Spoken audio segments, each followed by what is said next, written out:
très agréable de nous retrouver. Et nous sommes heureux encore ce matin de pouvoir ensemble élever le nom de notre Seigneur, notre Dieu, le nom de Jésus-Christ, souverainement élevé. Voilà, nous voulons ce matin saluer nos frères, nos sœurs qui nous regardent sur notre chaîne YouTube. Que la grâce de Dieu abonde dans vos vies et que des victoires vous soient accordées par Jésus-Christ. Ce matin, ensemble, nous voulons entrer dans la présence de notre Dieu. Dans la semaine, peut-être, certainement d'ailleurs individuellement, nous avons pu accéder à notre Père, à notre Seigneur. Le Saint-Esprit nous a conduits. Et là, ce matin, ensemble, nous voulons entrer dans la présence de notre Dieu. Nous entrerons dans ta présence, le premier chant que nous vous proposons. Voilà, sentez-vous libre si vous voulez vous lever. Exprimez votre allégresse.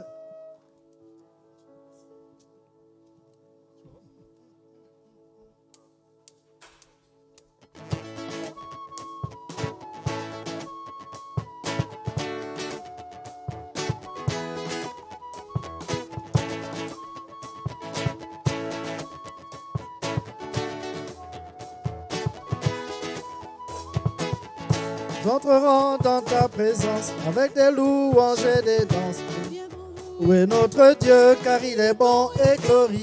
Il est élevé à jamais, il règne pour l'éternité. Sur un trône de sainteté, de justice et de vérité. Oh, oh, oh, oh, yeah. Alléluia, Jésus-Christ est notre roi. Oh, oh, oh, oh, yeah. Alléluia, Jésus-Christ est notre roi. Et tous les peuples de la terre se réunissent autour du Père pour chanter sa fidélité, proclamer sa majesté. Nous élèverons nos voix pour honorer le roi des rois et adorer des mêmes cœurs Jésus-Christ notre Seigneur. Oh, oh, oh, oh, yeah.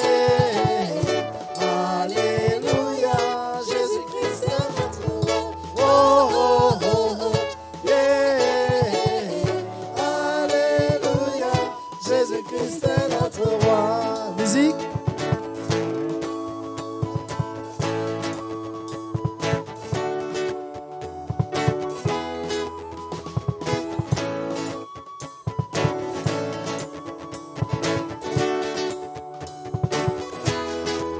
Que tous les peuples de la terre se réunissent autour du Père pour chanter sa fidélité, proclamer sa majesté. Et nous élèverons nos voix pour honorer le roi des rois et adorer d'un même cœur Jésus-Christ notre Seigneur. Oh, oh, oh, oh, yeah. Alléluia, Jésus-Christ est notre roi. Oh, oh, oh, oh, yeah. Alléluia, Jésus-Christ est notre roi. Gloire à Dieu. Oh, notre Dieu règne. Il nous a choisis. Gloire à ton nom, Jésus. Merci, Seigneur. Merci pour ta fidélité, Jésus.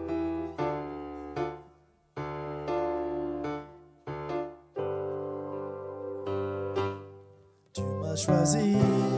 Je t'ai reçu. Tu m'as aimé. Je t'ai aimé. Je m'ai adopté. J'ai accepté ta vie. Je suis tombé, tu m'as relevé, tu as effacé tout mon passé. tu m'as pardonné, tu as transformé Ma vie. encore et encore, encore à chaque instant, tant que je respire. Je te choisirai. Encore à chaque instant, tant que je respire, encore et encore à chaque instant, tant que je respire. Je te choisirai, encore à chaque instant, tant que je respire. Je t'adorerai, je t'adorerai. m'as choisi. Tu m'as choisi. Je t'ai reçu, Tu m'as aimé. je t'ai aimé, Tu m'as donné. j'ai accepté ta vie. Je suis tombé. Tu m'as relevé. Tu m'as nettoyé tout mon passé. Tu m'as pardonné. Tu m'as transformé. Ma vie, Encore et encore, encore à chaque instant, tant que je respire. Je te choisirai, encore à chaque instant, tant que je respire. Encore et encore à chaque instant, tant que je respire. Je te choisirai, encore à chaque instant, tant que je respire. Je t'adorerai. Je t'adorerai. Musique.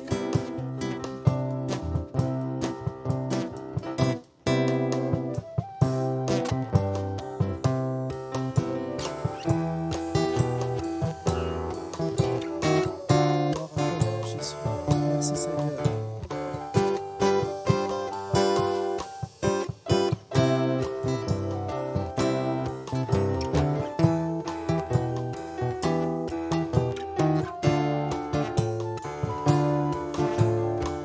Tu m'as choisi.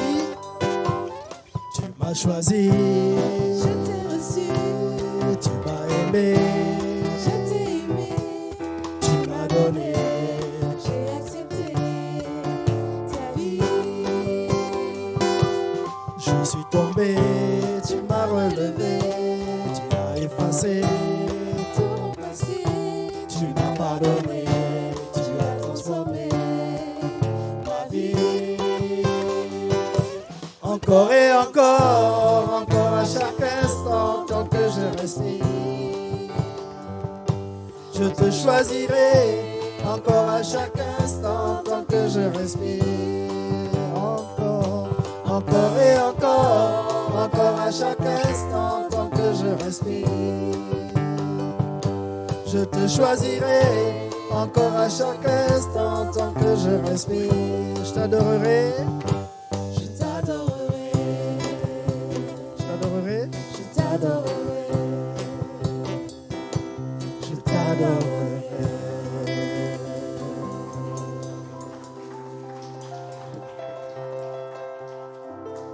Oui, c'est le Seigneur qui nous a choisis. Nous ne sommes pas meilleurs que certains, que d'autres. Il nous a choisis. Dans sa préscience, il savait. Et nous sommes là pour le servir, pour l'honorer encore ce matin. Oh, Éternel, tu es vraiment notre berger encore aujourd'hui. Te sommes reconnaissants, Seigneur. En toi, nous ne manquons de rien. Et c'est vrai que nous sommes joyeux de reprendre ce chant ensemble. L'Éternel est mon berger, je ne manquerai de rien. Oh, mon âme, chante mon âme.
De rien je ne manquerai.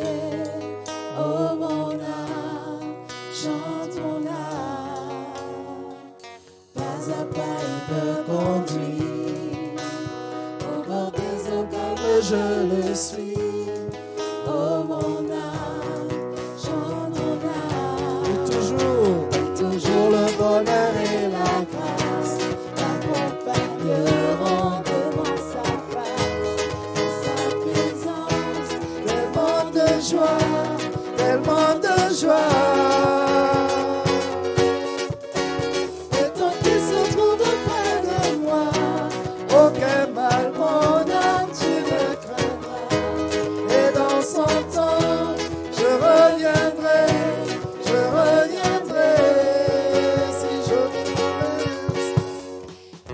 Je traverse encore la vallée de l'ombre de la mort. Oh mon âme, chante mon âme, puisqu'il m'aime le premier. Non, rien ne pourra me séparer de son amour, de son amour.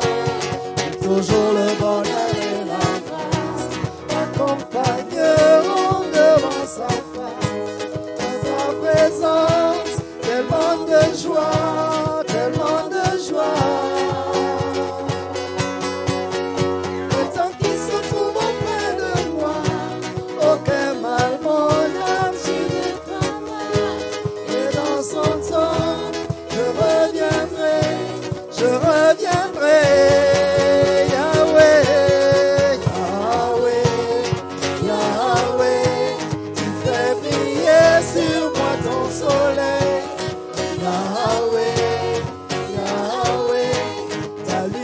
Chasse au loin les ténèbres. Yahweh, Yahweh, ta parole éclaire mon sentier. Yahweh, Yahweh, Yahweh. Bientôt il viendra me chercher, et dans sa maison j'habiterai. Oh mon âme, chante mon âme, sans cesser jusqu'à son retour. Mon âme chante son amour tous les jours, tous les jours. Toujours le bonheur et la grâce m'accompagneront devant sa face, dans sa présence, tellement de joie, tellement de joie. Qui se trouve auprès de moi, aucun mal, mon âme, tu me craindras. Et dans son temps, je reviendrai, je reviendrai. Yahweh, Yahweh, Yahweh, tu fais briller sur moi ton soleil. Yahweh, Yahweh, ton lumière chasse au loin les ténèbres.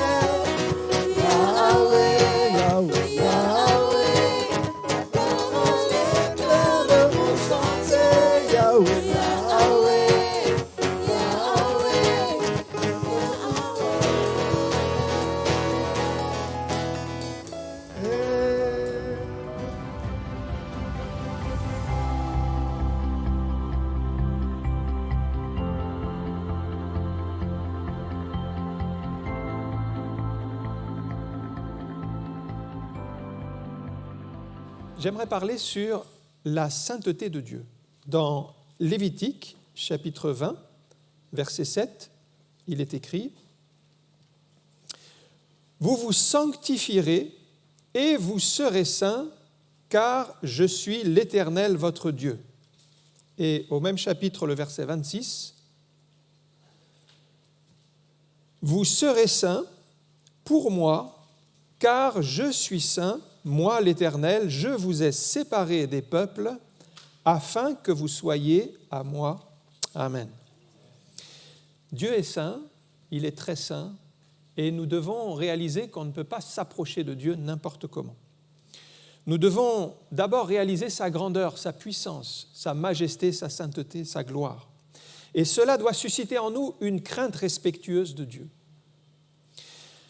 Quand on regarde l'Ancien Testament, le souverain sacrificateur avait sur le front une tiare en or pur, avec gravé dessus « Sainteté à l'Éternel ». Ça devait être constamment sur son front. Et le livre de l'Exode 28, 38 dit ceci, « Cette tiare donc sera constamment sur son front, devant l'Éternel, pour qu'il lui soit favorable. » Et nous comprenons que cette sainteté qui était là sur la tiare du souverain sacrificateur et qui doit être dans notre esprit aujourd'hui, eh bien c'est conditionnel parce que ça va rendre Dieu favorable à notre égard. Si nous comprenons la sainteté de Dieu, si nous nous approchons de Dieu en reconnaissant sa gloire, sa sainteté, eh bien il sera favorable. Mais si nous ne réalisons pas qui est Dieu, sa puissance, sa majesté, eh bien nous passons à côté de cela. Pour s'approcher de Dieu, il faut être humble. Il faut d'abord réaliser que nous ne sommes que poussière, que nous ne sommes que de passage sur cette terre. Aujourd'hui, nous sommes là, demain, nous serons partis. Et cette humilité, elle plaît à Dieu. Si nous venons avec un cœur orgueilleux, si nous venons remplis de nous-mêmes, eh bien, nous ne réalisons pas la sainteté de Dieu et Dieu nous résiste. Dieu résiste aux orgueilleux. Il fait grâce aux humbles. Soyons de ceux qui sont humbles en nous approchant du Seigneur. J'aimerais voir 3 personnes dans la parole de Dieu qui ont eu une révélation de la sainteté de Dieu et ça a transformé leur vie. La première se trouve dans Exode chapitre 3, c'est Moïse. Exode chapitre 3, verset 1. Ce texte dit « Moïse faisait paître le troupeau de Jéthro, son beau-père, sacrificateur de Madian, et il mena le troupeau derrière le désert et vint à la montagne de Dieu à Horeb. L'ange de l'Éternel lui apparut dans une flamme de feu au milieu d'un buisson. Moïse regarda et voici le buisson était tout en feu et le buisson ne se consumait point. Moïse dit « Je veux me détourner pour voir quelle est cette grande vision et pourquoi le buisson ne se consume point. » L'Éternel vit qu'il se détournait pour voir et Dieu l'appela du milieu du buisson et dit « Moïse, Moïse !» Et il répondit « Me voici. » Dieu dit « N'approche pas d'ici, ôte tes souliers de tes pieds, car le lieu sur lequel tu te tiens est une terre sainte. » Et il ajouta « Je suis le Dieu de ton père, le Dieu d'Abraham, le Dieu d'Isaac, le Dieu de Jacob. » Moïse se cacha le visage, car il craignait de regarder Dieu. Moïse, ici, se retrouve dans la deuxième partie de sa vie. La première partie, il était en Égypte.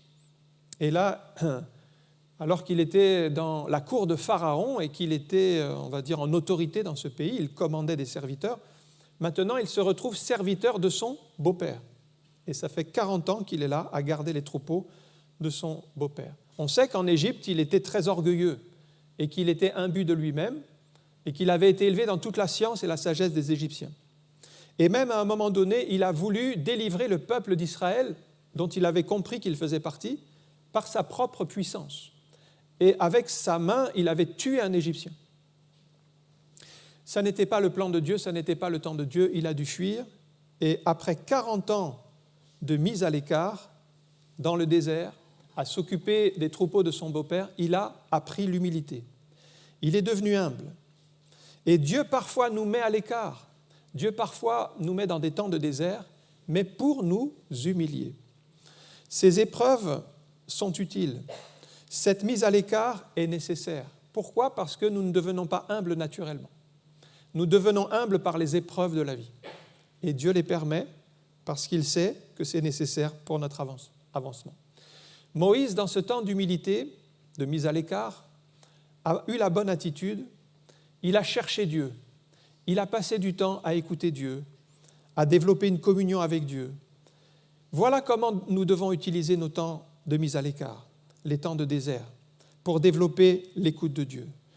Moïse aurait pu mal réagir. S'il avait été orgueilleux, il aurait pu se plaindre, il aurait pu en vouloir à Dieu, il aurait pu dire « Dieu est l'auteur de tous mes problèmes, je ne m'intéresse plus à lui ». Il a bien réagi. Si nous ne nous humilions pas devant Dieu, nous ne découvrirons pas sa volonté pour notre vie. Dieu le révèle dans 1 Pierre 5,6. Dieu révèle sa sainteté aux humbles. Humiliez-vous donc sous la puissante main de Dieu, afin qu'il vous élève au temps convenable. C'est à nous de nous humilier, c'est à nous de nous mettre de côté quand nous sommes dans sa présence. Mais comme beaucoup résistent et ne veulent pas s'humilier et veulent tenir tête à Dieu, eh bien Dieu ne les élève pas et il attend qu'ils deviennent plus humbles. Quand vous êtes humble, vous êtes conduit au bon endroit. C'est le cas de Moïse. Il s'est rendu sur le mont Horeb et la Bible dit que le mont Horeb, c'est la montagne de Dieu. Et ce n'est pas par hasard qu'il s'est rendu là. Cette montagne s'appelle dans un autre endroit de l'Ancien Testament le Sinaï, le mont Sinaï. C'est là que Dieu va donner les 10 commandements par la suite. Comme il est humble, il est conduit par Dieu et il se retrouve à la montagne de Dieu. Et ça nous montre que quand on est humble, on trouve l'endroit où Dieu nous veut. Il est bien placé. C'est le lieu secret. C'est le lieu d'une rencontre avec Dieu. Il ne le sait pas encore, mais il va se passer quelque chose dans sa vie parce qu'il s'est laissé conduire à Horeb.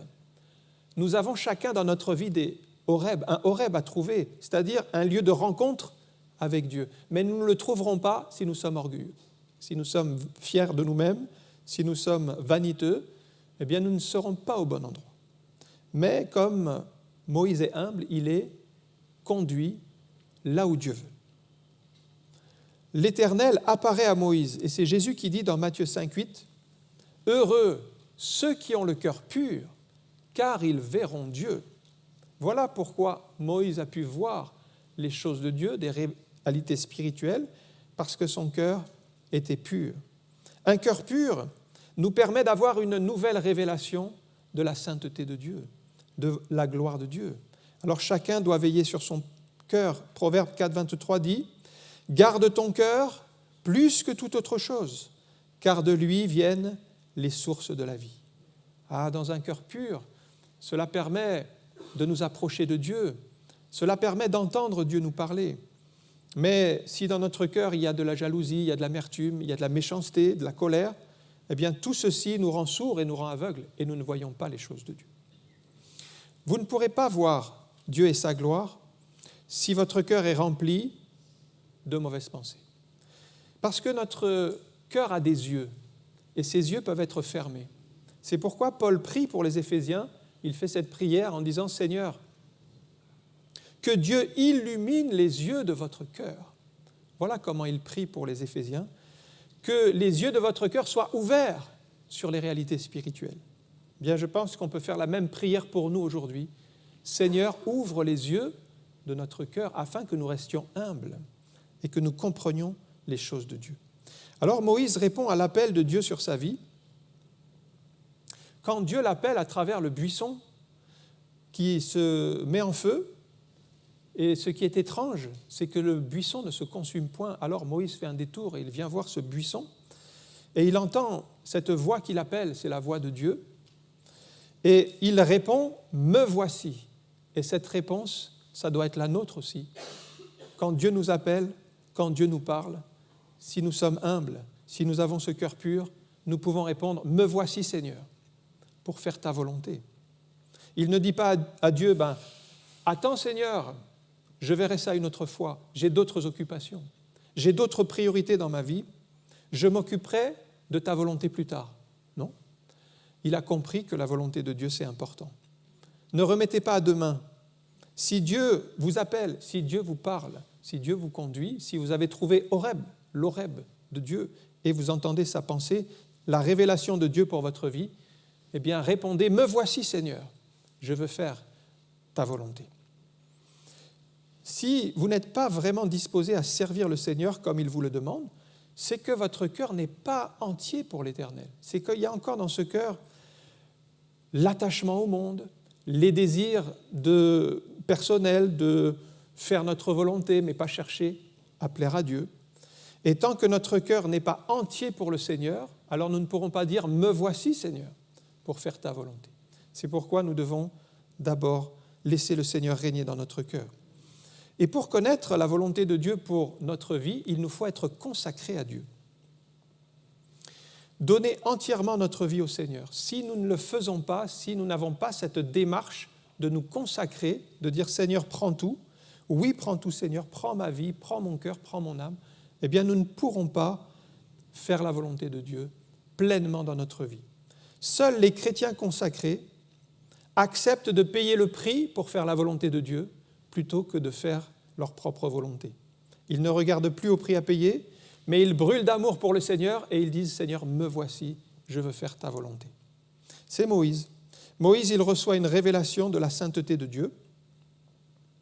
Il reçoit cette révélation quand Dieu lui dit « Moïse, ôte les souliers de tes pieds, car le lieu sur lequel tu te tiens est une terre sainte. » Et là, il va commencer à réaliser la sainteté de Dieu. Moïse réalise que Dieu est très saint. Il ne partage pas sa gloire avec un autre. Saint, ça veut dire mis à part. Il est mis à part, il n'y a que Dieu. Il est à part de tous les autres dieux. Il est notre Dieu, il est saint. Il est seul digne d'adoration. Par la suite, Moïse écrira un cantique, c'est dans Exode 15, verset 11. Il dira « Qui est comme toi » en parlant à Dieu. « Qui est comme toi parmi les dieux, ô Éternel? Qui est comme toi, magnifique en sainteté ?» Cette sainteté, il l'a découvert. Il l'a découvert lorsqu'il était devant ce buisson ardent et qu'il a eu cette révélation « Le lieu sur lequel tu te tiens est une terre sainte ». La découverte de la sainteté de Dieu a transformé sa vie. Il ne voyait plus les choses de la même manière. Il ne voyait même plus Dieu de la même manière. Vous ne pourrez pas louer Dieu en esprit et en vérité si vous ne découvrez pas la sainteté de Dieu. La louange qui plaît à Dieu, elle est spirituelle. Elle vient d'un cœur pur, elle vient d'un cœur humble. Et tout cela, eh bien, c'est notre part, nous humilier, chercher Dieu, écouter sa voix et faire monter vers Dieu notre reconnaissance, notre adoration. Que Dieu nous ouvre les yeux, comme Moïse, sur sa sainte présence, la sainteté de sa présence, sur sa gloire. Et en réalisant la sainteté de Dieu, tout de suite, Moïse en éprouve de la crainte. C'est-à-dire, on ne peut pas rester devant la sainteté de Dieu comme ça. On doit être dans la crainte, dans le saint respect de sa présence. Si on n'a pas le saint respect de sa présence, c'est qu'on n'a pas la crainte de Dieu. On n'a pas réalisé la sainteté de Dieu. Parce que si on n'a pas la crainte de Dieu, alors on peut vivre dans le péché la semaine et le dimanche venir à l'église comme si de rien n'était. Si on n'a pas la crainte de Dieu, alors on peut mentir facilement à son patron, on peut mentir à une personne et la tromper. On n'a pas la crainte de Dieu et puis après on fait notre prière. Mais on n'a pas réalisé qui est Dieu, on n'a pas réalisé sa sainteté. Si on n'a pas la crainte de Dieu, on peut vivre en concubinage et puis continuer à prier, mais pas régler la situation. On n'a pas la crainte de Dieu. Quand on n'a pas la crainte de Dieu, on peut vivre dans le désordre, tout en disant qu'on est chrétien. Mais quand on a la crainte de Dieu, alors on s'applique à mettre en pratique la parole et à régler les situations dans notre vie. S'il y a du désordre, eh bien, on remet les choses comme Dieu le veut. La crainte de Dieu vous poussera toujours à mettre votre vie en ordre. Vous chercherez toujours davantage à plaire à Dieu, à obéir à sa parole, quel qu'en soit le prix, plutôt que de rester dans un certain confort et les principes de ce monde. Mais même si tout le monde le fait, ce n'est pas parce que le monde l'admet, parce que le monde vit dans le péché, ce n'est pas pour cela que nous devons l'admettre dans notre vie spirituelle. Au contraire, soyons de ceux qui sont attachés à la parole de Dieu, à la vraie parole, à la sainte parole, et qui aiment obéir à Dieu. Voilà le premier exemple, donc c'est Moïse qui découvre la sainteté de Dieu et ça a marqué sa vie à jamais, de sorte que maintenant il ne louera plus de la même manière, il ne servira plus de la même manière, il n'agira plus de la même manière.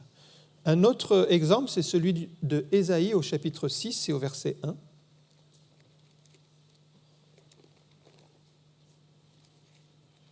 Ésaïe chapitre 6, le verset 1 dit ceci: « L'année de la mort du roi Osias, je vis le Seigneur assis dans un trône très élevé, et les pans de sa robe remplissaient le temple. Des séraphins se tenaient au-dessus de lui, et ils avaient chacun 6 ailes, 2 dont ils se couvraient la face, 2 dont ils se couvraient les pieds, et 2 dont ils se servaient pour voler. Ils criaient l'un à l'autre et disaient: Saint, Saint, Saint est l'Éternel des armées, Toute la terre est pleine de sa gloire. Les portes furent ébranlées dans leurs fondements par la voix qui retentissait, et la maison se remplit de fumée. Alors je dis, malheur à moi, je suis perdu, car je suis un homme dont les lèvres sont impures. J'habite au milieu d'un peuple dont les lèvres sont impures, et mes yeux ont vu le roi, l'Éternel des armées. Mais l'un des séraphins vola vers moi, tenant à la main une pierre ardente qu'il avait prise sur l'autel avec des pincettes. Il en toucha ma bouche et dit, « Ceci a touché tes lèvres, ton iniquité est enlevée et ton péché est expié. » J'entendis la voix du Seigneur disant, « Qui enverrai-je et qui marchera pour nous ?» Je répondis, « Me voici, envoie-moi. » Remarquez que la dernière parole d'Ésaïe ressemble à celle de Moïse. Quand il entend Dieu lui parler, il dit, « Me voici, me voici. » Et dans le même cas, dans les deux cas, c'est après une révélation de la sainteté de Dieu. Ésaïe reçoit ici un appel prophétique, on est environ en 740 avant Jésus-Christ, et ça commence par une vision de la gloire céleste. Il voit le trône très élevé de Dieu, majestueux. Nous ne pouvons pas le voir avec nos yeux, il nous faut les yeux de la foi. Et cette vision n'est pas une vision humaine, parce qu'il a un cœur pour le Seigneur, parce qu'il aime sa présence. Et Dieu lui révèle des choses.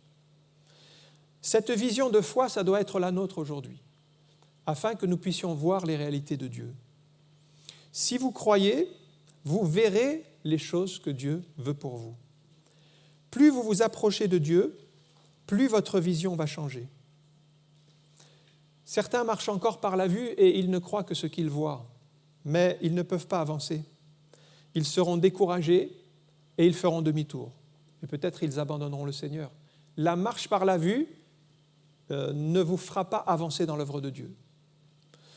C'est la marche par la foi, c'est les réalités spirituelles, c'est ce qu'il nous faut, l'intervention de Dieu pour qu'il nous ouvre les yeux afin que nous voyions les choses spirituelles. Les réalités spirituelles sont là, frères et sœurs. Ces anges, là, ici, on parle des séraphins qui sont dans le ciel. Mais les réalités spirituelles sont là, mais nous ne les voyons pas avec nos yeux. Nos yeux ne peuvent voir que les réalités matérielles. Et c'est pourquoi nous devons prier le Seigneur pour qu'il nous donne la vision et qu'il nous éclaire les yeux pour voir les choses spirituelles. On a cet exemple d'Élisée qui était enfermé dans la ville de Dothan. Le roi de Syrie avait pour projet de le faire tuer. Il avait envoyé toute son armée très nombreuse envelopper la ville. Ils avaient des chars, des chevaux, des armures. Ils étaient plus forts et plus nombreux que le peuple dans la ville de Dothan. Et à un moment donné, le serviteur d'Élisée, quand il voit cette armée nombreuse, ennemie, forte, et qu'il regarde le peuple de Dieu qui est si faible, il dit, il parle à Élisée, il dit, « Oh mon Seigneur, mais comment ferons-nous » Ça veut dire que quand on regarde les difficultés, on n'a pas d'issue. On dit, mais comment ferons-nous ? Nous n'y arriverons pas. Nous ne pourrons pas nous en servir. Mais Élisée a développé une autre vision, un peu comme Ésaïe. Il voit les réalités spirituelles en présence. Et il fait cette révélation prophétique à son serviteur et il dit, mais ceux qui sont avec nous, tu ne le sais pas, mais ceux qui sont avec nous, ils sont en plus grand nombre que ceux que tu vois là. Mais tu ne le sais pas, parce que tu ne les vois pas. Parce que tu marches par la vue, parce que tu ne crois que ce que tu vois. Et alors, il ne laisse pas son serviteur dans cette difficulté et il fait monter vers Dieu cette prière, ouvre ses yeux pour qu'il voie lui aussi. Et c'est ça dont nous avons besoin, frères et sœurs. Parce que bien souvent, nous sommes bloqués, comme ce serviteur, nous disons, que ferons-nous ? Nous n'y arriverons pas, ils sont trop nombreux, nous sommes trop faibles. Ça, c'est la réalité qu'on voit avec nos yeux. Mais si nous pouvons faire comme le prophète Élisée et dire, Seigneur, ouvre nos yeux pour que nous puissions voir ta gloire. Et effectivement, quand le serviteur a eu les yeux ouverts par Dieu, il a vu les chars et les chevaux de l'Éternel qui étaient là présents, mais il ne les voyait pas avant. Et pourtant, ils étaient là, et ils étaient plus forts et plus nombreux que toute l'armée ennemie. que le Seigneur nous ouvre les yeux. Ésaïe reçoit une vision de la louange céleste. Il voit ces séraphins, et ça ne peut être que par révélation. Il voit ces séraphins, c'est des catégories d'anges très élevées. On pense que les séraphins, c'est cette catégorie d'anges autour du trône qui sont voués, dédiés à l'adoration en permanence. Et ils disent, et regardez l'adoration qu'ils font monter vers Dieu, Saint, Saint, Saint est l'Éternel, la sainteté de Dieu. La sainteté de Dieu environne le trône de Dieu. Et quand nous louons Dieu dans l'Église, nous sommes là sur la terre, mais l'Épître aux Hébreux nous dit que nous nous joignons au cœur des anges. Il y a des anges qui louent, et nous, l'Église, nous louons avec les anges.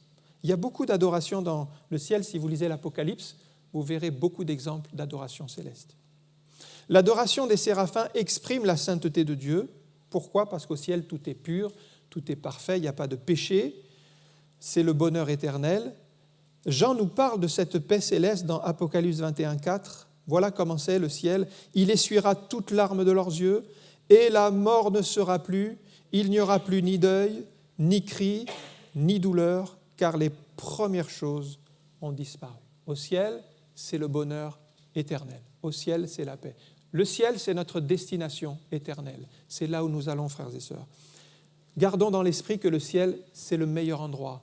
C'est là où Jésus nous a réservé une place pour que nous soyons toujours avec lui. C'est là où notre âme ira à la rencontre du Seigneur. Le temple de Dieu se remplit de fumée.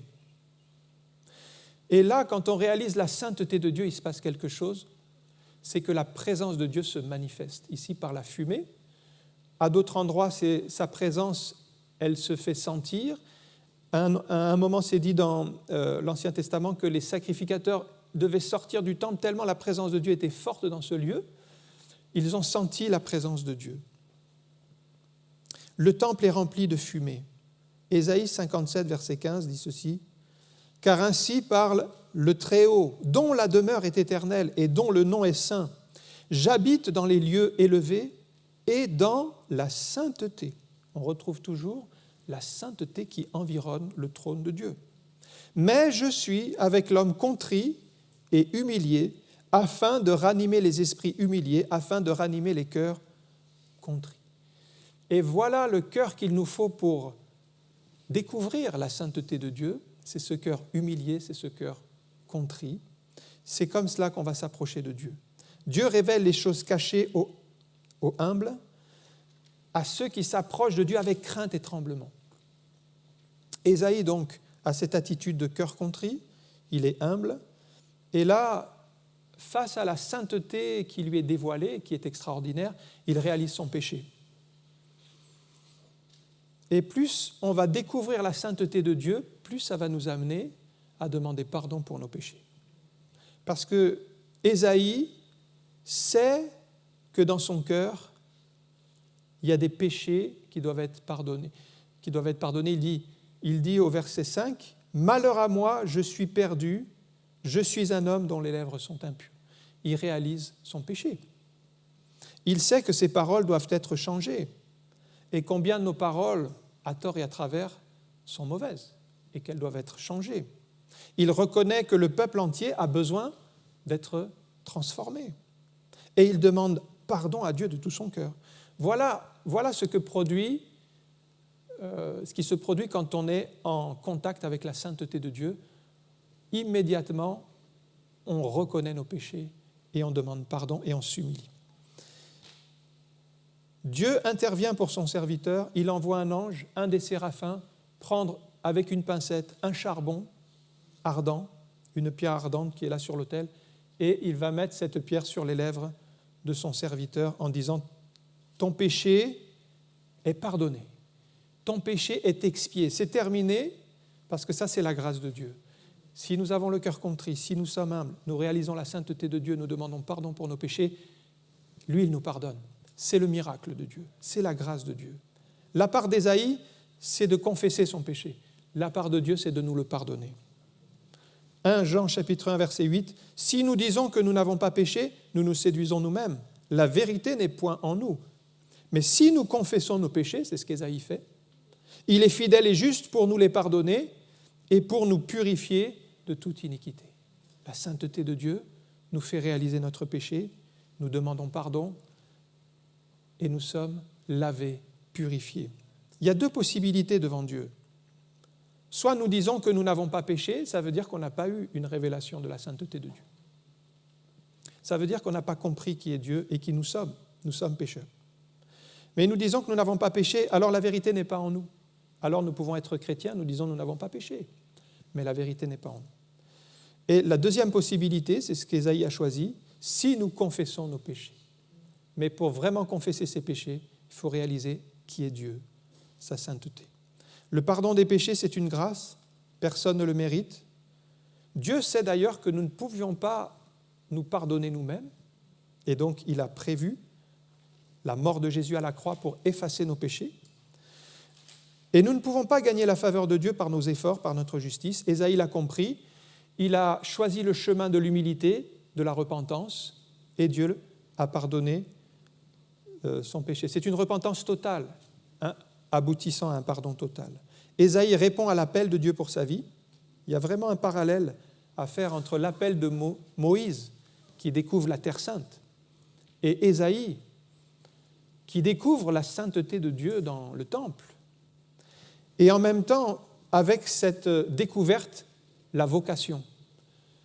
À quoi est-ce que ma vie va servir? Pourquoi est-ce que je suis sur la terre? Eh bien, Dieu le révèle à ses serviteurs. Pour l'un, il devait conduire le peuple hors d'Égypte. Ici, c'est une vocation pour devenir prophète. Mais Dieu a des projets sur notre vie qu'il veut nous révéler. Et pour qu'il nous les révèle, c'est à nous de chercher sa face et de découvrir sa sainteté.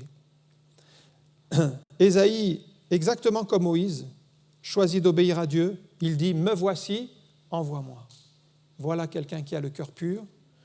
Voilà quelqu'un qui est contrit, qui est brisé devant Dieu, qui ne regarde pas le prix à payer. Peut-être il avait d'autres projets pour sa vie, peut-être il avait d'autres intentions, mais il n'a pas remis à plus tard. Il a dit « Aujourd'hui, je veux faire ta volonté. Je ne remettrai pas à demain. Je ne résiste pas à la volonté de Dieu. » Tout a commencé par réaliser qui est Dieu et sa sainte présence. C'est ce que nous devons faire, chercher Dieu. Parce que c'est là qu'il va nous révéler ses projets. À Horeb pour Moïse. Ici, c'était dans le temple pour Ésaïe. Mais en tout cas, chacun est appelé à des choses différentes. Tous ne seront pas comme des Moïse ou des Ésaïe. Mais néanmoins, il y a des plans de Dieu pour chacun de nous. Je pense à un dernier exemple, c'est celui de Pierre dans Luc chapitre 5, qui va découvrir, lui, la sainteté de Jésus. Dans Luc chapitre 5, c'est ce récit où Jésus demande à Pierre d'utiliser sa barque. Il y avait la foule qui était sur le rivage et pour s'écarter un peu de la foule, il demande à Pierre s'il veut bien lui prêter sa barque pour s'éloigner du rivage et prêcher la parole de Dieu. Autrement dit, il lui demande un petit service. Et Pierre accepte. Et voyez, c'est très important d'accepter les petits services. Parce qu'on ne le sait pas, mais quand on accepte des petits services, on se place sur la bonne route pour aller vers la bénédiction. C'est ce qui va se passer pour Pierre. S'il avait dit « Oh, je n'ai pas le temps, je suis en train de laver mes filets, il faut que je rentre à la maison, je le ferai une autre fois », ben Pierre serait passé complètement à côté. Mais il a fait ce petit service, peut-être un petit service de plus. Il n'a pas dit « Je suis fatigué, ce n'est pas le moment ». Mais ce petit service pour Dieu va le mener à faire de grandes choses. Et Jésus lui lance un défi après avoir prêché. Il dit à Pierre et les autres pécheurs qui sont là, il dit « Allez, retournez en pleine eau », alors qu'il venait de travailler toute la nuit. Retournez en pleine eau, allez pêcher. Mais Pierre de suite lui répond « Mais Seigneur, tu ne le sais pas, mais nous avons travaillé toute la nuit. Nous n'avons rien pris, pas un seul poisson. » Donc, ils étaient en train de ranger leur filet pour rentrer. Donc, il avait rendu son service, mais est-ce qu'il allait faire le pas de plus?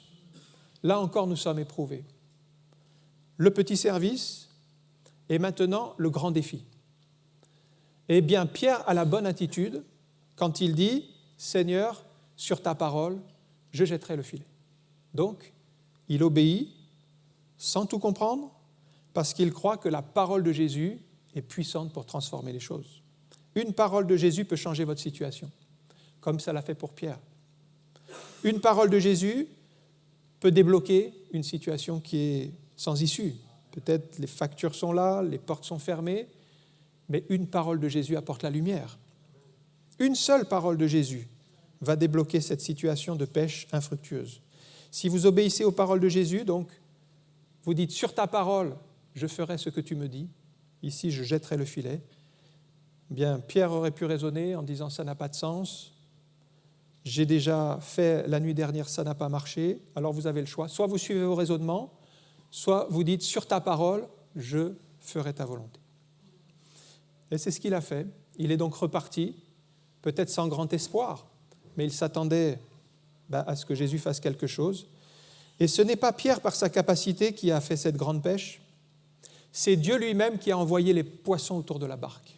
C'est là où nous voyons la souveraineté de Dieu, parce que quand Dieu dit quelque chose, il met les événements en sorte pour que les choses se produisent. Alors nous devons réaliser la souveraineté de Dieu sur sa création. Il dit un mot, la chose arrive, il dirige tout, rien ne lui échappe. Et Pierre réalise la sainteté de Jésus dans Luc 5,8. Quand il vit cela, donc il fait cette grande pêche miraculeuse, il y a les barques qui regorgent de poissons. Quand il vit cela, Simon-Pierre tomba aux genoux de Jésus et dit « Seigneur, retire-toi de moi parce que je suis un homme pécheur. » Voilà, il réalise qui est Jésus. Il est saint, il est le saint. Et si vous réalisez qui est Jésus, ça va vous pousser à l'adoration. Il se prosterne. Il réalise que Jésus a tout pouvoir dans le ciel et sur la terre. Il réalise aussi son péché. « Retire-toi de moi, je suis un homme pécheur. » Comment allez-vous réaliser votre péché ? En vous approchant de Jésus, en vous prosternant devant la sainteté de Jésus. Et là, vous pouvez demander à Dieu de vous laver, de vous purifier par l'eau de sa parole. Et là encore, c'est pareil que dans les deux cas précédents, c'est dans ce moment où Pierre découvre la sainteté de Jésus et donc son péché, qu'il entend l'appel de Dieu sur sa vie. Il entend « Tu ne seras plus un pêcheur de poissons, mais tu vas devenir un pêcheur d'hommes. » Pierre entend l'appel de Dieu sur sa vie. Il avait peut-être d'autres projets, mais si vous voulez connaître les projets de Dieu pour votre vie, cherchez Dieu et sa sainteté. Découvrez sa sainteté, humiliez-vous devant lui, adorez-le, demandez-lui pardon pour vos péchés et lui vous révélera ce qui est caché. Reconnaissez qu'il peut tout faire et qu'il a des droits sur votre vie. 1 Corinthiens 6, 19. « Ne savez-vous pas que votre corps est le temple du Saint-Esprit qui est en vous et que vous avez reçu de Dieu et que vous ne vous appartenez point à vous-même » La fin du verset dit « On n'appartient plus à nous-mêmes. On appartient entièrement à Dieu, ça veut dire qu'il fait de nous ce qu'il veut. » Est-ce que nous pouvons dire ce matin « Me voici Seigneur » s'il nous dit « Maintenant pour ta vie, voilà la direction ». Est-ce qu'on peut dire « Me voici, Seigneur, envoie-moi » On va conclure, on va prier. Comme Moïse, nous devons réaliser la sainte présence de Dieu, même dans un lieu désert. Comme Ésaïe, nous devons réaliser la sainte présence de Dieu dans son temple. Et comme Pierre, nous devons réaliser la sainte présence de Jésus qui nous appelle à changer de vie. Seuls ceux qui réalisent cette sainteté entrent dans les projets de Dieu pour leur vie. Il ne faudrait pas passer à côté des projets de Dieu pour votre vie. Il ne faudrait pas passer 10 ans, 20 ans de perdu par négligence parce qu'on s'est laissé détourner par toutes sortes de futilités ou de plaisirs de ce monde. Que Dieu nous ouvre les yeux comme il l'a fait pour le serviteur d'Élisée. Que nous puissions voir comme Moïse, comme Ésaïe, comme Pierre, la sainteté de Dieu. Merci Seigneur pour ta sainte présence. Te prions ce matin pour que tu nous ouvres les yeux sur ces réalités spirituelles, pour que nous puissions contempler ta gloire avec un saint respect et nous prosterner devant toi en nous humiliant, Seigneur. Oui, tu es saint, tu es digne et nous voulons encore, Seigneur, te laisser davantage de place dans notre vie. Oh, viens purifier nos péchés, viens nous délivrer de toute pensée vaine. Nous amenons toute pensée captive à l'obéissance de Christ. Et nous te demandons de régner sur nos vies. Viens révéler tes plans, tes projets, Seigneur, à ceux qui ont le cœur humble, à ceux qui sont contrits, à ceux qui te laissent la première place dans leur vie. Oui, Seigneur, tu en es digne. Reçois toute l'adoration. Amen.